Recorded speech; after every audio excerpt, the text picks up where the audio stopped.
우리 여기 계신 분들 중에 혹시 신의 악단 영화 보셨나요, 다들? 네, 신의 악단 영화를 보면서 깨닫고 은혜 받는 부분들이 다 다르잖아요. 이제 북한에서 이렇게 신앙생활하는 그런 내용인데 실화를 그렸다 그래요. 근데 김일성은 하늘에다 총 쏘면서 하나님 없다라고 했던 사람이거든요. 그 현장에 지금 이제 복음이 들어가 있는 그런 상태인데요. 영화를 보고 이렇게 은혜 받은 걸 나누다 보니까 다 자기 수준대로 은혜를 받잖아요. 그러니까 오늘 이 얘기를 왜 하냐면은 우리 새 가족들이 정말 지정의적으로 예수를 믿고 영접했으면 좋겠다 이런 생각을 하게 된 거예요. 묻더라고요. 은혜 받는 건 뭐냐고 저한테. 그러니까 저는 이렇게 감성이 풍부하지가 않아요. 풍부하지 않은 게 아니라 별로 이렇게 없어 그런 부분이. 그러니까 이제 머리로 깨달아지는 부분이 저는 가장 확실하거든요. 그래서 제가 뭐라고 했냐면은 이제 지역에서 포럼하는데 그랬어요. 첫째는 내가 대한민국에서 태어난 게 너무 감사하다. 저 북한 땅에서 태어났으면은 복음을 못 들었을 수도 있잖아요. 복음을 마음껏 듣고 마음껏 전할 수 있는 여기서 태어난 게 너무 감사하다. 그리고 두 번째 느낀 거는 이 영적인 배경이 정말 대단하구나. 그러니까 그 주인공의 할아버지가 이렇게 성경을 좀 이렇게 배포를 했던가 봐요. 그리고 주인공의 엄마도 예수 믿는다는 이유로 그 아들이 초등학생인데 그 앞에서 총살당해 죽었고요. 본인은 자라가지고 사촌 형이 예수 믿는다고 본인이 총 쏴서 죽였단 말이에요. 그런데 이 사람이 나중에 변화가 되어져 가지고 순교를 당하는 내용이에요. 저는 이제 이렇게 얘기를 했는데 또 다른 사람들은 어때요? 찬양의 은혜를 받았다는 거예요. 그래서 내가 역시 나는 이렇게 감정을 건드려 가지고는 안 되는 사람이구나. 때때로 어떤 사람들이 이렇게 감정에 이렇게 건드려져서 참 은혜 받는 사람들도 많이 있는데 그게 안 돼요. 저는 그냥 머리로 깨달아져야 되고 깨달아진 게 믿어져야 되고 이제 이런 스타일인 거예요. 다 이제 은혜 받는 포인트가 다른데 오늘 우리 새 가족 여러분들은요 정말 예수가 그리스도 되심이 깨달아지고 마음에 감동이 되어지고 믿어지는 그런 은혜가 있었으면 참 좋겠습니다. 네, 우리 오늘 구원의 길을 전달을 합니다.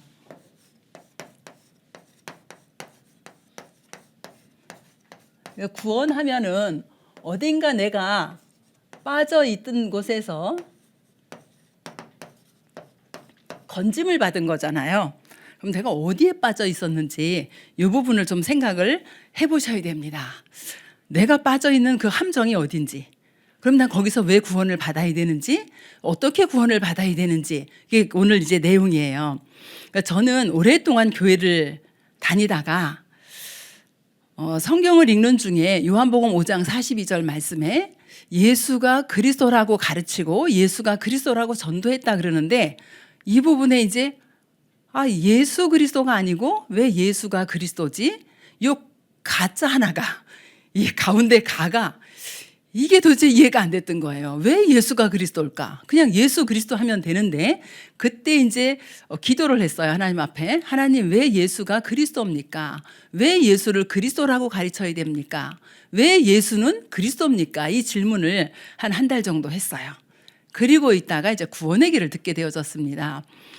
구원의 길을 듣는데 오랫동안 교회를 다니다 보니까 이제 거의 다 아는 내용이에요. 그런데 제가 그날 정말 저의 인생의 가장 큰 터닝 포인트가 되어졌는 게 정말 벼락 맞는 것 같았었어요. 저는 내 인생에 다시는 그런 일이 없을 것 같아요. 지금도 예수가 그리스도다 그러는데 저거 하나 몰랐구나. 내가 교회를 수십 년을 다녔는데 왜 예수가 그리스도인지 이거 몰라서 내가 지금 요 모양 요꼴로 살고 있구나. 요 모양 요꼴이라는 거는 겉에 보이는 모습이 아니라 내 영적인 상태를 말하는 거예요. 그때 내 영적인 상태는 어땠냐면은 열심히 하면 되는 줄 알았어요. 그 어느 정도 열심히 하냐. 여기 1년 365일 새벽기도 한 번도 안 빠지고 성전에 나와서 하시는 분 계신가요? 제가 그 정도로 열심을 냈습니다. 새벽기도 한 번 빠지면 죽는 줄 알았어요. 지금은 잘 빠집니다. 지금 오히려 안 빠져야 되는데 그 정도로 열심을 냈고요. 저희 교구에서 이제 교회에 봉사하고 헌신할 일 있다. 그럼 늘 그 자리에 있었습니다. 그러니까 제가 학교 다닐 때도요. 학교 가는 길 오는 길밖에 몰랐거든요. 집에 오는 길에 큰 시장이 있어요. 한 번도 그 시장에 끼웃거려 본 적이 없습니다. 내가 필요한 물건을 사는 것 외에는. 지금도 좀 비슷해요. 지금도 뭐 사러 간다? 그럼 딱 메모해가지고 사서 그거 딱 사면 돌아옵니다. 구경하는 거 없이. 그런데 이제 그랬던 사람이에요. 그렇게 내가 있어야 할 자리를 항상 지키고 있었던 사람이었었어요. 이제 그것이 나의 좋은 영적인 상태라고 생각을 했던 거죠. 그런데 복음을 깨닫고 보니까 이게 완전 종교 생활이었었어요. 이 복음이 아니고 완전 내가 종교 생활하던 게 보여진 거예요. 나의 열심과 나의 충성과 나의 헌신과 하나님이 원하는 거 하나도 아니었었어요. 뭐 빼놓고 복음 빼놓고. 근데 이렇게 신앙생활 하다가 복음을 딱 깨닫게 되니까요. 내가 이제 이렇게 살아야겠구나. 나의 미래가 보여진 거예요. 내가 나아갈 방향이 보여진 거예요. 방향도 보여지고 미래도 보여지다 보니까 흔들림이 없는 거예요. 그래서 저는 이제 이 구원의 길만, 이게 지금 십자가 브릿지잖아요. 제가 오늘 전달할 건데, 저는 이 구원의 길을 듣는 사람들은 다 그렇게 되는 줄 알았어요. 그래서 열심히 전했습니다. 이렇게 전할 수 있는 것만 되면은. 근데 보니까 아니더라고요. 참 이상하다. 왜 아니지? 이제 이런 생각을 하게 됐고요. 그 나중에 이제 이유는 깨닫게 되어졌는데, 저는 예수가 그리스도 되심의 구원의 길을 딱 들으면 죄와 사단과 사망과 지옥 권세에서 완전히 해방이 되어졌잖아요. 과거 문제 끝났잖아요. 현재는 하나님의 자녀잖아요. 미래는 보장이 돼 있어요. 그럼 저는 과거가 그냥 끝났어요, 그때. 그래서 저는 복음 듣는 사람들이면은 다 과거 끝나고, 과거에 뭐 우상 숭배를 했던 무속 배경이든 뭐 상관없이, 왜냐하면 저희 집이 어마어마하게 우상 숭배했던 집안이니까 그 이제 완전히 끝났어요. 다 끝난 줄 알았는데 보니까 아닌 거예요. 과거로 또 돌아가고 과거로 또 돌아가고, 아니 어제 끝났는데 오늘 또 과거로 또 들어가, 그 상처 속으로 또 들어가. 왜 그러지? 이제 그러면서 나름대로 이제 그래서 그렇구나라고 이제 좀 생각을 하게 되어졌는데, 오늘 저와 여러분이 지금 여기 거의 다 이제 헌가족이고 새가족은 별로 없어요. 몇 분 안 계시는데, 헌가족이든 새가족이든 상관없이 우리가 구원의 길을 듣는 그 순간, 예수가 그리스도 되심의 이 복음을 듣는 그 순간 나의 과거, 현재, 미래 문제가 끝났다. 여기에 결론이 내려져야 됩니다. 그래서 오늘 전달하기 전에 이제 이 말씀을 드려요. 한 성도님이 우리 새가족에 오셨어요. 그래서 이제 말씀을 계속 듣더니 저한테 뭐라고 질문했냐 하면은 어떻게 죄 문제가 그렇게 간단히 끝날 수 있습니까? 이제 이렇게 질문을 했어요. 그럼 죄 문제를 어떻게 해야지 끝냅니까? 계속 회개를 해야지요. 그 회개하면 끝납니까? 그게 회개해야지 끝난다는. 그럼 언제까지 회개를 할 겁니까? 계속 해야죠. 성경은 그렇게 말씀하지 않습니다. 성경은 예수 그리스도를 믿는 그 순간에 우리의 과거와 현재, 미래까지 완전히 끝냈다라고 하십니다. 그럴 수가 없다라는 거예요. 그래가지고 이분이 이제 어디로 가셨어요. 그 어디로 가셨는데 어디 갔냐? 저기 구원파로 가셨어요. 거기가 답을 못 찾았어요. 그 어디 갔냐? 그다음에 신천지로 가셨어요. 거기도 답이 없어요. 그러다 이제 우리 교회 전도사님을 또 만난 거예요, 현장에서. 어딜 그렇게 방황하고 돌아다니냐, 이제 이래가지고 다시 오셨어요. 그런데요, 이분이 오셔서 말씀을 듣는데 지금도 이렇게 좀 질문이 많으세요. 그런데 계속 질문하다가 한 번 뭐라고 하셨냐면 저한테 자기가 하나님을 봤다는 거예요. 그래서 내가 하나님은 영이시기 때문에 우리 눈으로 볼 수가 없다. 그게 귀신이다 그랬어요. 화가 나지요. 자기가 하나님을 봤는데 내가 그거 뭐라고 하나님이 아니라 그랬으니 이제 속에서 막 분노가 치밀어 올라오는 거예요. 그래서 어디 성경에 있냐요. 그래서 제가 성경 읽어드렸어요. 요한복음 17장 11절 12절. 그런데 이해가 안 되는데요. 완전히 이게 깨달아졌던가 봐요. 중간에 흑암이 딱 꺾이면서 끝나고 나니까 뭐랬냐면 하나님이 육신을 입고 오셔서 십자가에 죽으시고 부활하시고 승천하셔서 지금 성령으로 와 계시네요. 이게 결론이 딱 나니까요. 이분이 어마어마한 치유가 일어난 거예요. 지금은요, 질문이 없어졌습니다. 그리고 어떻게 해요? 예배에 엄청 은혜를 받아요. 그리고 다락방에 참석하면서 또 은혜 받고 있고 완전히 사람이 바뀌어졌어요. 뭐 때문에요? 그 한 가지, 눈에 보이지 않는 하나님. 그 하나님, 눈에 보이는 게 귀신이다. 하나님은 지금 눈에 보이지 않고 성령으로 당신 안에서 역사한다. 요거 딱 말했는데 이분이 그게 깨달아지면서 완전히 바뀌어진 거예요. 오늘 우리 새가족 여러분들이 정말 예수가 그리스도 되심의 이 비밀을 깨닫고 믿어지는 순간에 하나님의 영이신 성령이 여러분 안에 들어가셔서 여러분과 함께 하시는 이 사실이 믿어지는 은혜가 있도록 하나님께서 역사하시기를 기도합니다. 자, 오늘 여기 와 계신 분들은 자, 하나님이 계시다 아니면은 하나님이 계신 걸 믿고 싶다 하셔서 오셨을 거예요. 자, 하나님은 어떤 하나님이시냐 하면은 하나님은 영적인 분이세요.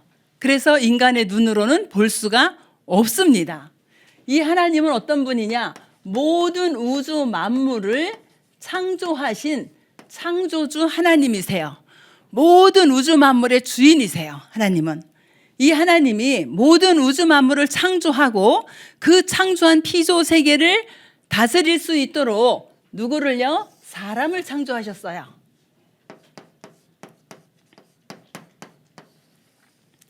자, 하나님과 사람과의 관계입니다. 붙어 있어야 돼요. 이게 하나님과 사람과의 관계가 이렇게 끊어지면은 그러면은 영적으로 죽어버리는 거예요. 그래서 하나님과 사람과의 관계가 이렇게 붙어 있어야 돼요. 함께 있어야 돼요. 자, 우리 창조의 원리를 한번 볼게요. 물고기가 어디 살지요? 물고기는 물 속에 살지요. 그죠? 새는 공중을 날아다니면서 살지요. 나무는 그 뿌리가 어디 있을까요? 흙 속에.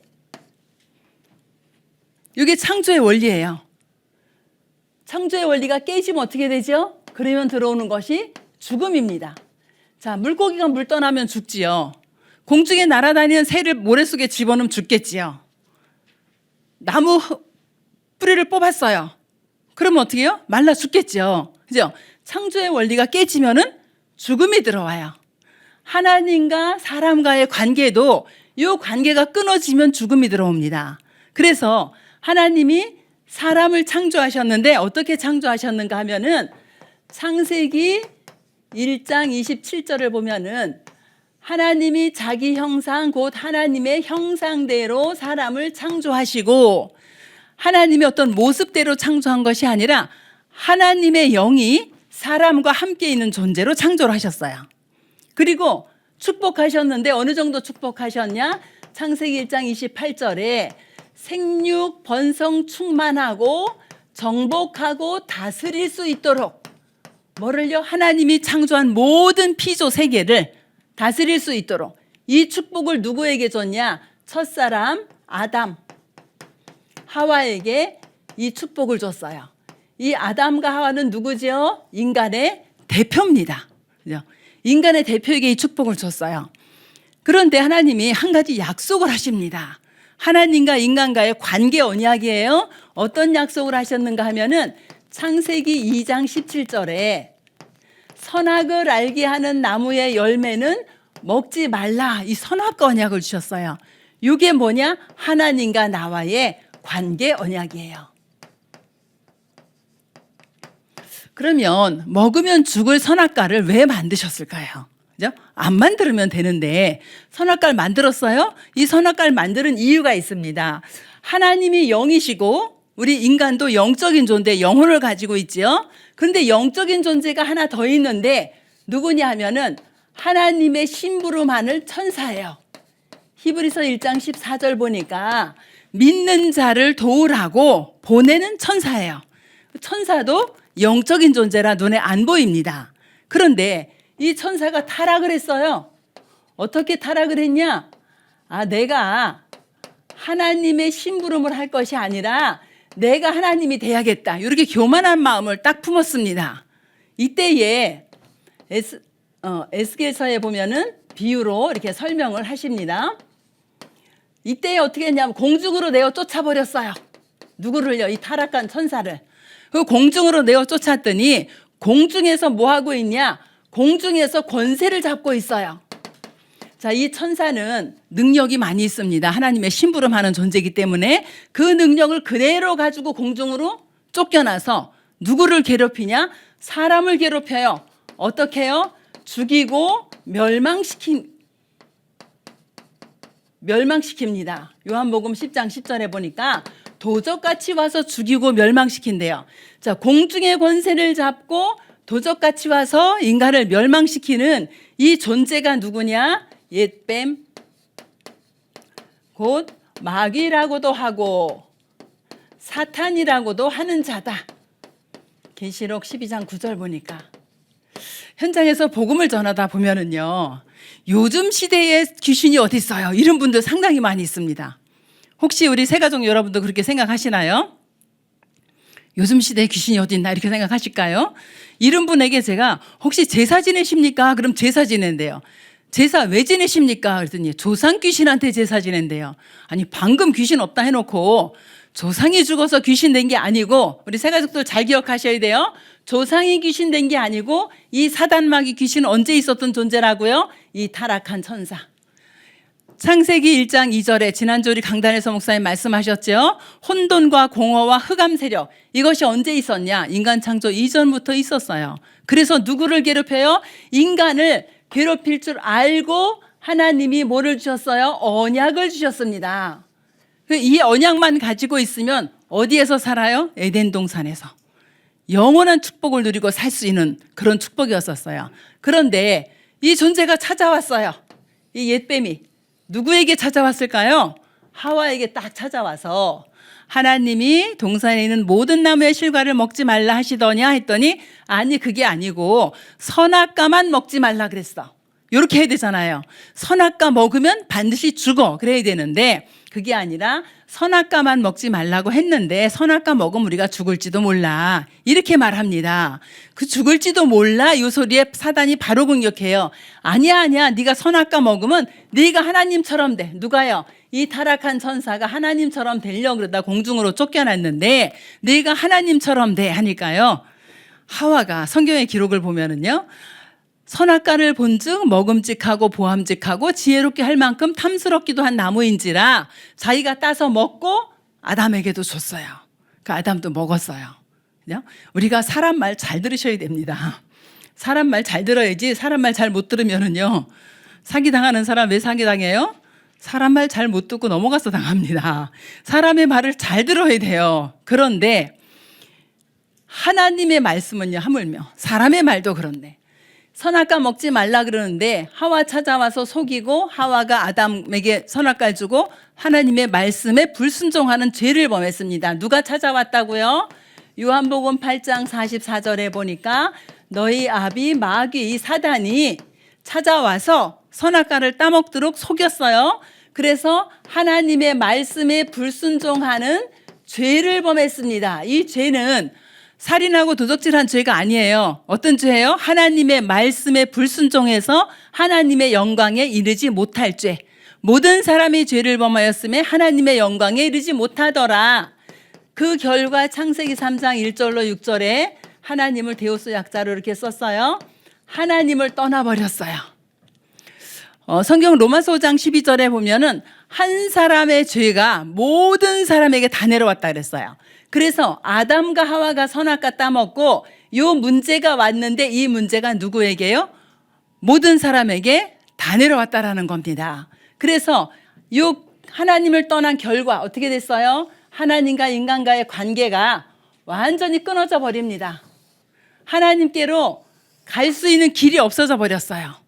이렇게 관계가 딱 끊어지고 나니까 이 문제, 요것을 원죄라 그러고 창세기 3장 문제라고 합니다. 이 문제 때문에 삶 속에 결과가 나타나는데 어떻게 결과가 나타나냐? 요한복음 8장 44절 보니까 너희는 너희 아비 마귀에게서 났나니, 소속이 하나님과 함께 있어야 될 인간이 어떻게 됐다고요? 마귀의 자녀로 신분이 바뀌어버렸어요. 영적인 신분이 완전히 바뀌어버렸습니다. 에베소 2장 1절에 보니까 허물과 죄로 죽었던 너희들, 그래서 영적으로 죽어버린 상태가 됐어요. 이랬더니 오는 문제가 뭐죠? 영적인 문제가 왔어요. 영적 문제는 뭐냐? 여러분 스스로 해결하려고 아무리 노력해도 해결할 수 없는 문제입니다. 쉽게 예를 들면 도박을 한다. 그런데 도박을 안 하려고 해요. 생각은 도박하면 안 돼. 그런데 마음은 어디 갔어요? 도박판에 가 있어요. 이 내 마음과 생각대로 안 되고 누구에게 끌려다니냐? 이 압이 마귀에게 끌려다니면서 해결하지 못하는 문제가 영적인 문제예요. 지금 우리 청소년들 보면은 게임 중독 많이 있잖아요. 우리 청소년들이 게임을 하는데 뭐가 필요하냐면 돈이 필요해요. 근데 청소년들이 돈이 없잖아요. 용돈 가지고는 해결이 안 되는 거예요. 부모가 주는 돈 가지고는. 그러니까 이 청소년들이 뭐 하냐 하면은 마약 심부름을 합니다. 마약 전달해 주는 거. 이거 심부름해요.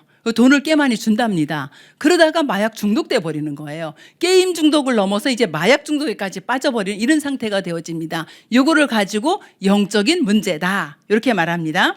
그 영적인 문제가 오니까 어떻게 해요? 나만 잘 되면 돼, 나만 살면 돼, 그죠? 나 중심으로 살아가요. 요게 여기에 빠진 사람들의 특징입니다. 그럼 이렇게 살다 보니까 이 영적 문제가 해결이 안 되니 이거 한번 해결을 해보려고 뭐 하냐 하면은 출애굽기 20장 4절 5절에 보니까 뭔가 자꾸 섬겨요. 그 뭐를 섬겨요? 하나님이 아닌 피조물을 섬깁니다. 가서 굿도 해보고 점도 쳐보고 그리고 뭐예요? 부적도 가지고 다녀보고 별거 다 하는데 그거를 가지고 뭐라고 말하냐? 우상 숭배다. 하나님 아닌 피조물을 섬기는 걸 우상 숭배라 그러는데 출애굽기 20장 4절 5절 보면은요, 우상 숭배하면 어떤 일이 일어나냐?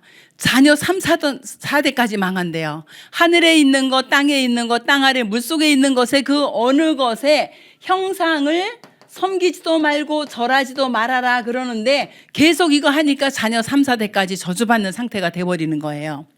그리고 뭐죠? 공산주의 같은 사상, 각 가정에 이상한 가문, 그런 것들, 신념 이런 거 있어요. 그리고 하나님보다 마음에 더 중요하다라고 생각하는 탐심, 이 모든 것이 다 뭐라고요? 우상숭배다. 그럼 우상숭배 계속하면 어떻게 된다고요? 그 자녀 3, 4대까지 망하게 된다는 겁니다. 자, 3, 4대, 3, 4대, 3, 4대 계속해 보세요. 계속 망하게 되어지는 겁니다. 이렇게 망하다 보니 뭐가 오냐 하면은 정신의 문제가 와요. 마음과 생각에 문제가 옵니다. 수고하고 무거운 이 짐을 지고 살아가다 보니 마음 생각에 문제가 오는데 어떻게 해요? 염려. 여러분 염려하십니까? 염려한다고 문제가 해결이 되든가요? 염려는요 절대 문제를 해결할 수 없는 거예요. 마음만 상합니다. 그죠? 이 염려 계속합니다. 그러다 보니까 어느 날 뭐도 오죠? 불면증도 오고,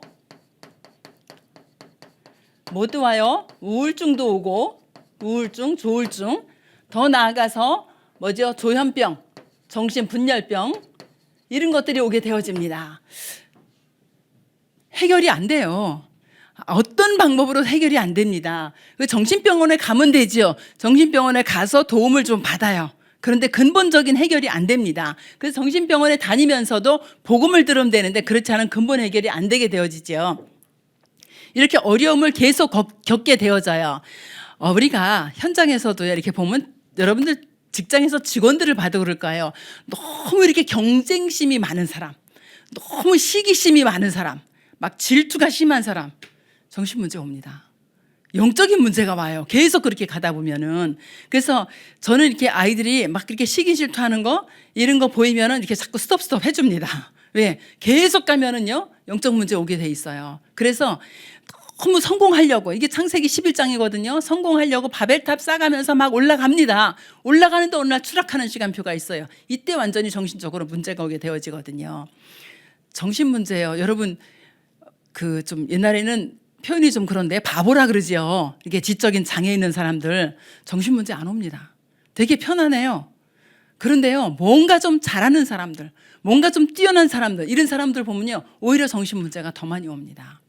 자녀들도요, 자녀들이 굉장히 똑똑해요. 이 이상이 굉장히 높아, 이 아이가. 근데 내 현실은 거기에 따라줄 수가 없어. 이런 아이들이 정신 문제 많이 옵니다. 그래서 이유는 여기서 오는 건데 이제 성향이 그렇다는 거예요. 그러면은 이렇게 온 문제를 해결할 수가 없어요. 없다 보니 이제 어디에 문제가 오냐? 육신의 문제가 옵니다. 자, 요거는 정신 문제예요.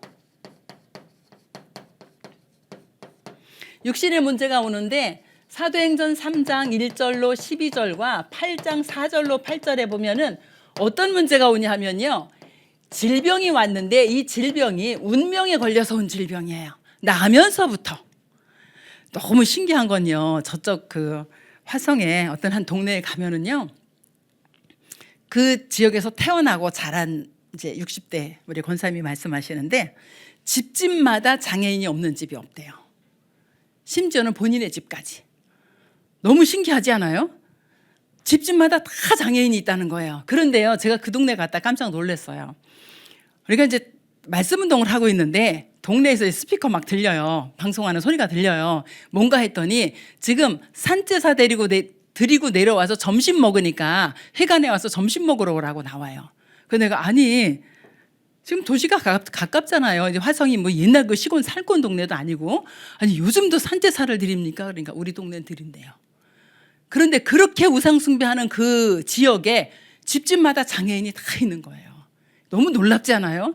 그러면서 그 권사의 말씀이 뭐냐면 진짜 우상숭배 그렇게 할 수가 없대요. 지금까지 어디냐면 한백산 그 화장장이 있는 바로 그 아래 동네거든요. 여기서 30분이면 가는 동네예요. 그런데 아직도 그런 동네가 있어요. 계속 하나님 떠나서 마귀의 자녀로 우상숭배 계속 하다 보니 뭐가 왔어요? 정신 문제가 왔어요. 그런데 집집마다 이 운명에 걸린 이런 장애인들이 나온다는 거예요. 그 정도가 아니라 사도행전 8장에 보니까 어떤 병이 있어요? 귀신 들린 병. 여러분 귀신 들린 병은요, 정말 귀신 들린 지가 얼마 안 되면 금방 예수 영접한 금방 귀신 떠나가고 치유가 됩니다. 근데 귀신 들린 병하고 정신병하고는 차이가 있어요. 정신병 환자들은 예를 들어 조울증이다, 조현병이다, 우울증이다 이런 사람들은요, 약을 먹으면 약이 효과가 나타나요. 근데 귀신 들린 병은 절대로 효과가 안 나타납니다. 수면제 아무리 먹어도 잠 안 자고요. 그 조울증 치료제 아무리 먹어도요, 감정, 기복이 그냥 그대로입니다. 치료가 안 돼요. 이런 귀신 들린 병. 그다음에 뭐죠? 불치병, 난치병. 이런 병들이 계속 와요.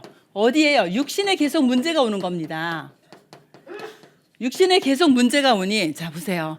영적인 문제도 왔어요. 그래서 우상숭배 계속했더니 정신에도 문제가 와요. 육신에도 문제가 와요. 언젠간 한번 죽죠 우리가. 그죠? 그러면은 히브리서 9장 27절에 보니까 하나님 사람에게 한 번 죽는 것은 정하신 것이요 그 후에 심판이 있다 그랬고요. 누가복음 16장 19절부터 31절에 봤더니 천국과 지옥이 분명히 있다는 거예요. 그럼 천국은 누가 가고 지옥은 누가 갑니까? 모든 사람은 태어나면서부터 이 문제를 가지고 나왔어요. 그럼 이 문제를 해결받지 않은 사람들의 모습이거든요. 지금 이 문제를 해결받지 않으면 어디로 가야 돼요? 당연히 지옥으로 가게 됩니다.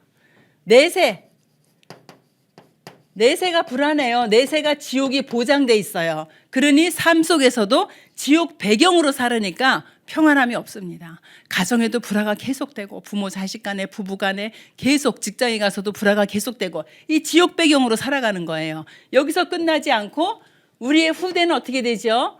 고린도전서 10장 20절에 보니 여기 제사에 대해서 나옵니다.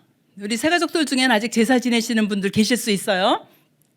성경은 제사를 뭐라고 말하냐면은 귀신과 교제하는 것이다. 귀신과 교제하는데 귀신이 복줍니까? 귀신은 절대로 복주는 존재가 아니거든요. 귀신과 교제하다 보니 후대에게 문제가 와요. 후대 문제. 어디예요?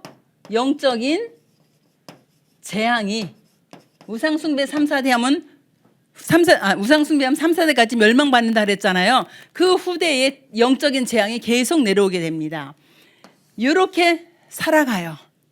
새가 그물에 걸려서 퍼덕이듯이 물고기가 새가 올무에 걸려서 퍼덕이듯이 물고기가 그물에 걸려서 퍼덕이듯이 뿌리 뽑힌 나무에 물 주면 빨리 썩겠지요. 뿌리 뽑힌 나무에 태양이 계속 비치면 더 빨리 말라 죽겠지요.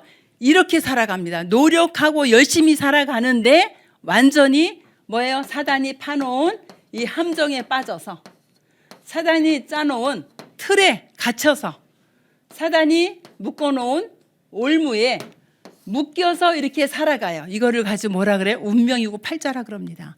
운명 팔자에서 벗어날 길이 없어요. 하나님 만나러 가면 되는데 길이 없는 거예요. 하나님 만날 수 있는 길이 없다 보니 계속 이 상태로 살아가요. 그래서 노력합니다. 어떻게 노력하죠?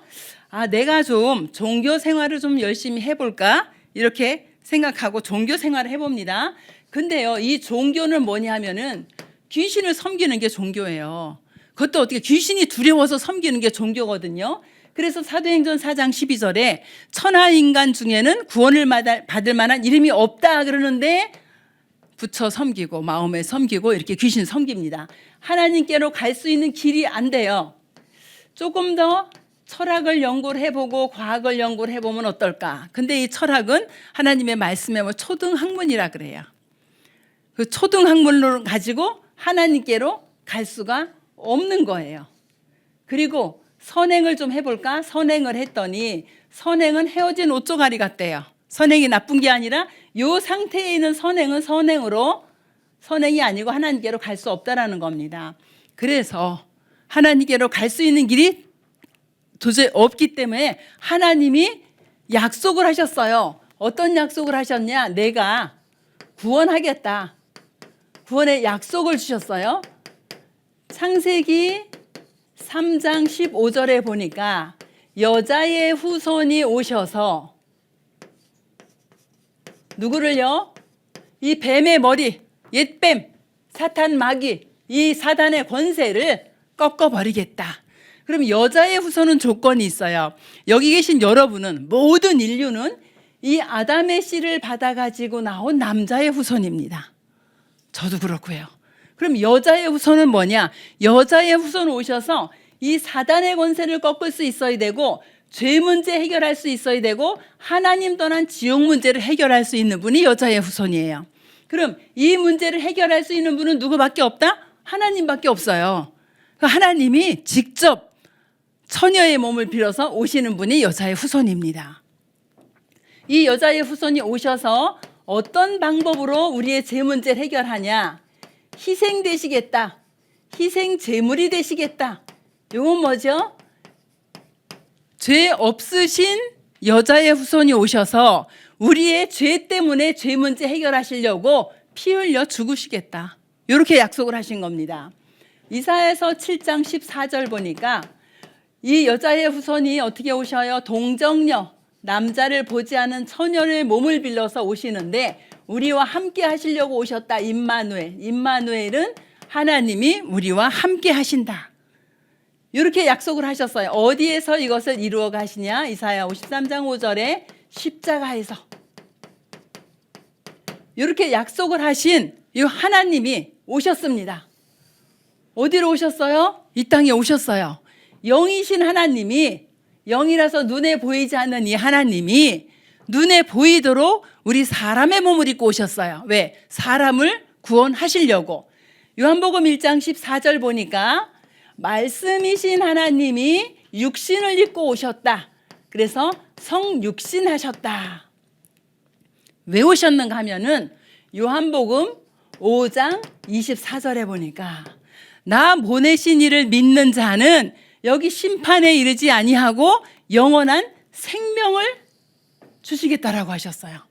하나님 만날 수 있는 길이 없는데 예수님이 오셔서 영원한 사망 가운데 있던 우리를 영원한 생명으로 인도하시겠다. 그래서 우리를 어떻게 해요? 영생을 주시겠다. 심판에 이르지 않는다. 로마서 5장 8절을 보니까 우리가 아직 죄인 되었을 때, 어디 있을 때요? 여기에 빠져 있을 때에 누가 오셔서? 그리스도가 오셔서 십자가의 죽으심으로 하나님의 사랑을 확증하셨다. 이렇게 말씀하십니다. 십자가에서 하나님의 사랑을 확증하셨다. 그러면 오늘 우리 세 가족은 이 부분을 꼭 알으셔야 돼요. 그리스도가 도대체 누구냐? 그리스도가 뭐냐? 그리스도는 뜻은 기름 부음을 받은 자란 뜻이에요. 그런데 누구에게 기름을 부었냐? 구약의 말씀을 선포하는 선지자를 세울 때, 또 백성의 죄 문제를 해결해주는 제사장을 세울 때, 나라를 통치하는 왕을 세울 때 머리에 기름을 부어 세웠어요. 그리스도 뜻이 뭐라고요? 기름 부음을 받은 자. 누구에게 기름을 부었어요? 선지자, 제사장, 왕을 세울 때 머리에 기름 부어 세웠어요. 그럼 이분이 누군가를 알면 되는 거죠. 자, 여자의 후손이 오셔서 사단의 권세를 꺾으시겠다 그랬어요. 희생 제물이 되셔서 우리의 죄 문제 해결하시겠다. 임마누엘로 오셔서 하나님 떠나 우리에게 함께 하시겠다라고 약속을 하셨어요. 이 약속을 십자가에서 죽으심으로 성취하신 겁니다. 보세요. 요한일서 3장 8절을 보니까 죄를 짓는 자는 마귀에게 속하나니 마귀는 처음부터 범죄함이라. 하나님의 아들이 나타나신 것은 하나님의 아들로 성육신하셔서 오셨어요. 그분이 예수예요. 그 하나님의 아들이 나타나신 것은 사단의 일을 멸하려고 오셨다. 참 왕의 직분을 가지고 오셨어요. 또 죄 문제 완전히 해결해서 하셨습니다. 마가복음 10장 45절에 보니까 대속물로 우리의 모든 죄를 대속하셨어요. 참 제사장입니다. 영원한 지옥의 문제를 완전히 끝냈어요. 요한복음 14장 6절에 하나님 만나는 길로 오셨어요. 이 직분이 제사장, 참 선지자입니다. 요 참 왕, 참 제사장, 참 선지자가 누구냐? 이 직분이 그리스도예요. 누가 그리스도예요? 십자가에서 죽으시고 부활하신 이 예수가 그리스도다. 어디에서 이 일을 행하셨냐? 요한복음 19장 30절 예수님이 십자가에서 모든 것을 다 이루었다 해서 이 문제를 완전히 끝내버리셨습니다. 그래서 이 예수 그리스도, 예수님이 그리스도가 되셔서, 제가 아까 서론에 얘기했죠. 예수님이 그리스도가 되셔서 내 인생의 근본 문제 완전히 끝냈다. 이 사실을 믿고 로마서 10장 13절에 보니까 주의 이름을 부르는 자는 구원을 얻으리라 그랬어요. 누구든지, 왜요? 누구든지 여기에 빠져 있기 때문에 누구든지 주의 이름을 부르는 자는 구원을 얻으리라. 어떻게 주의 이름을 부릅니까? 로마서 10장 9절 10절에 보니까 마음으로 믿고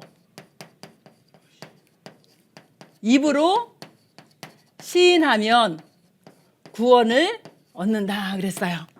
어떻게 마음으로 믿지요? 요한복음 1장 12절 영접하는 자 곧 그 이름을 믿는 자. 영접은 뭐냐? 믿음이에요. 그럼 어떻게 되죠? 하나님의 자녀가 되는 권세를 주셨으니 그랬습니다. 자, 계시록 3장 20절에 여러분의 마음의 문을 열면 하나님께서 성령으로 들어가셔서 여러분과 함께 하시겠대요. 예수가 그리스도 되심의 이 사실을 믿었는데 하나님이 여러분 속에 들어오셔서 함께 하시겠다 그럽니다. 언제요? 잠언서 27장 1절에 어제도 아니고 내일도 아니고 복음을 듣는 언제요? 지금. 그래서 여러분이, 우리 새가족 여러분이 내가 하나님과 함께 해야 되는데 내가 이 사단의 유혹 때문에 하나님을 모르는 죄 가운데 하나님을 떠나 있었구나. 이것이 인정이 되어지면은 그럼 누가 필요해요? 그리스도가 필요합니다. 그래서 예수 그리스도를 내 마음에 모셔드리겠다. 이런 믿음을 가지고 우리 영접 기도를 하겠습니다. 우리 새가족 여러분 다 눈을 감으시고요. 마음과 생각 속에 나는 예수님을 믿고 싶고 나는 하나님의 자녀가 되고 싶다. 나는 구원을 받고 싶다. 이러시면은 지금 이 시간 마음의 문을 열고 제가 영접기도 초청할 때에 믿음으로 따라서 하시면 되겠습니다. 사랑의 하나님 감사합니다. 나는 하나님을 모르고 하나님을 떠나서 마귀의 종로로 타며 지옥 배경으로 살아왔습니다. 지금 예수님께서 그리스도 되심을 내가 믿고 내 마음속에 모셔드립니다. 나에게 하나님 만나는 길로, 죄에서 해방되는 길로, 사단의 권세를 꺾으신 만왕의 왕 되신 그리스도를 영접합니다. 지금 내 안에 오셔서 나를 구원하시고 영원토록 함께하여 주옵소서. 예수 그리스도 이름으로 기도합니다. 아멘. 제가 축복 기도하고 축도하겠습니다. 하나님 은혜를 감사합니다. 하나님 오늘도 우리 새 가족들을 주의 성전으로 보내시고 하나님의 말씀을 통하여 예수가 그리스도 되심이 깨달아지고 믿어지고 영접하게 하심을 감사를 드립니다. 예수 그리스도를 영접한 하나님의 자녀되는 신분과 권세의 확신을 가지고 일평생 하나님과 동행하며 하나님의 인도를 받으며 살아갈 수 있도록 축복하여 주시옵소서. 구원받은 오늘부터 예수 그리스도 이름으로 기도할 때마다 하나님이 들으시고 응답하여 주시옵시며 우리 새 가족들이 한 주간 동안 살아갈 때에 사단이 손톱만큼도 건드리지 못하도록 하나님이 주의 천사를 보내사 보호하시고 인도하시고 역사해 주옵소서. 우리 새 가족들의 가정을 주님이 지켜주시고 주님이 영광받아 주옵소서. 우리 인생의 모든 문제를 십자가에서 해결하신 우리 주 예수 그리스도의 은혜와 하나님의 지극히 사랑하심과 성령의 내주 인도 역사 교통하심이 예수가 그리스도 되심의 언약을 붙잡고 모든 문제 해결받은 우리 새 가족들과 우리 모든 성도들의 머리 위에 그들의 가정과 산업과 후대 위에 우리 교회 위에 지금부터 영원토록 함께 계실지어다. 아멘.